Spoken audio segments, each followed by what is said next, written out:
बात करते हैं। निवेश भी ऐसा जो आपको स्थिर इनकम दे और आपको सुरक्षा भी दे निवेश में। Aditya Shah, chief investment officer GST investment, जुड़ गए हैं मेरे साथ। और आदित्य के साथ हम बात करने वाले हैं बॉन्ड्स की।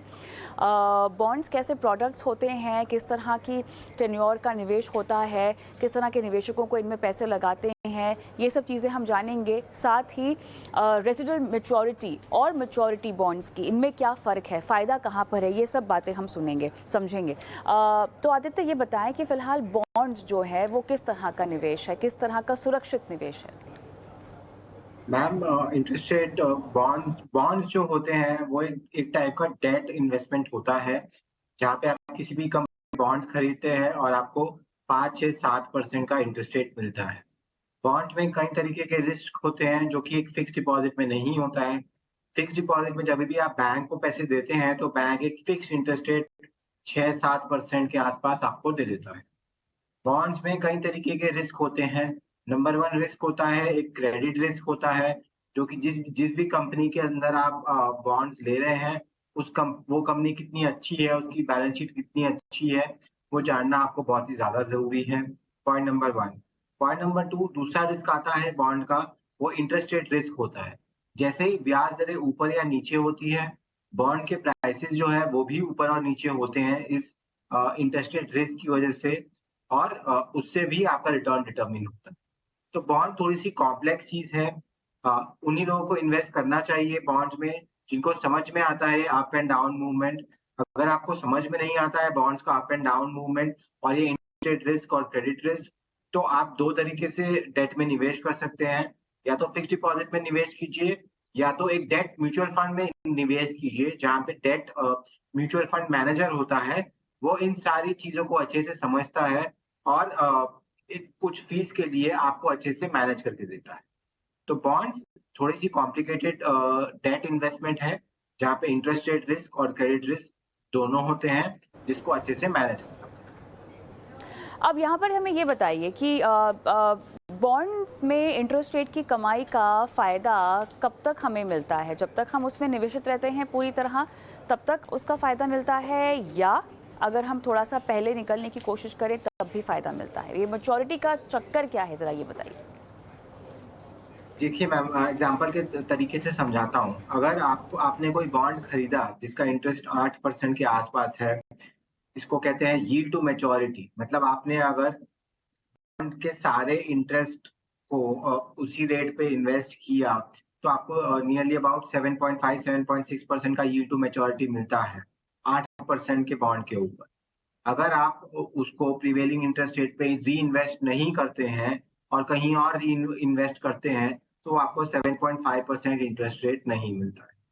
तो जभी भी आप बॉन्ड्स खरीदते हैं, पॉइंट नंबर 1, आपको क्या चेक करना है, उसका यील्ड टू मैच्योरिटी क्या है।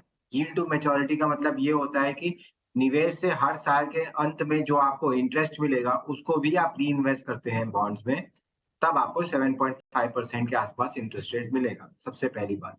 दूसरी बात, आपने जैसे सवाल पूछा कि कब तक निवेश करना चाहिए। मेरे हिसाब से अगर आप बॉन्ड्स में इन्वेस्टेड हैं, तो आपको यील्ड टू मैच्योरिटी देखना चाहिए, जैसे कि अभी आपने बात किया, और रेसिडुअल मैच्योरिटी भी देखना चाहिए कि कितना टाइम लेफ्ट है, क्योंकि वो बॉन्ड के प्राइसेस को इफ़ेक्ट करता है। तो मेरे हिसाब से निवेशित आपके टाइम होराइज़न पर डिपेंड करता है, और ब्याज दरें अभी कहाँ पे है, उसके ऊपर भी डिपेंड करता है। तो ये रेसिडुअल मैच्योरिटी एक्चुअली होती क्या है, अगर इसको आसान भाषा में आप समझा सके, रेसिडुअल मैच्योरिटी और ओवरऑल मैच्योरिटी एक बॉन्ड की? देखिए, आज आज मैं अगर रिलायंस कंपनी का बॉन्ड खरीदूँ 8 साल की मैच्योरिटी के ऊपर, तो उसको मैच्योरिटी कहा जाता है। अगर 2 साल के बाद ये मैच्योरिटी 6 साल की रह जाएगी, तो वो जो 6 साल है उसको रेसिडुअल मैच्योरिटी कहते हैं। फिर वो 8 साल का बॉन्ड नहीं रहेगा, वो 6 साल का बॉन्ड रहेगा और उसको आपको 6 साल के बॉन्ड की तरह ट्रीट करना है। तो इसको कहते हैं रेसिडुअल मैच्योरिटी।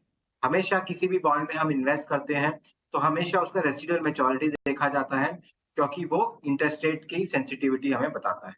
तो मेरे हिसाब से रेसिडुअल मैच्योरिटी एक बहुत इंपॉर्टेंट पैरामीटर है, जिसको हमें नज़र में रखना चाहिए निवेश करते हुए टाइम। ऑलराइट, फिलहाल अगर किसी को बॉन्ड्स में निवेश करना हो तो आपकी रिकमेंडेशन क्या होगी फिर, आदित्य? देखिए मैम, हमें ये बहुत ज़्यादा ज़रूरी समझना है कि ब्याज दरें जैसे-जैसे नीचे आती जाएगी, बॉन्ड के प्राइसेज़ ऊपर आते जाएँगे। ये इनमें इन्वर्सली प्रोपोर्शनल का रिलेशनशिप होता है। अब हम देख रहे हैं कि ब्याज दरें भारत के अंदर टॉप आउट हो चुकी हैं। हो सकता है कि ये साल के एंड तक या फिर अगले साल तो डेफिनिटली हम एक इंटरेस्ट रेट कट साइकिल की तरफ जाएँगे। तो अगर कट साइकिल होती है, तो सबसे लंबे नज़र वाले बॉन्ड्स में अगर हम इन्वेस्ट करेंगे, 10, 15, 20, 30 साल के बॉन्ड्स में इन्वेस्ट करेंगे, तो उनको सबसे ज़्यादा फ़ायदा होगा। तो अभी एट दिस स्टेज हमें ये करना है, लंबे नज़रिए के बॉन्ड्स में इन्वेस्ट करें, घबराएँ नहीं। फॉर एग्ज़ाम्पल जो बॉन्ड्स में इन्वेस्ट करना नहीं जानते हैं, एसबीआई के कुछ गवर्नमेंट सिक्योरिटी के डेट म्यूचुअल फंड्स हैं, जहाँ पे अगर आप निवेश करेंगे, तो आपको अच्छा डेट फंड में रिटर्न मिलेगा। नेट-नेट अगर बॉन्ड में वैसे इन्वेस्ट करना है तो लॉन्ग टर्म बॉन्ड लीजिए 10, 15, 20 इयर्स के मैच्योरिटी वाले।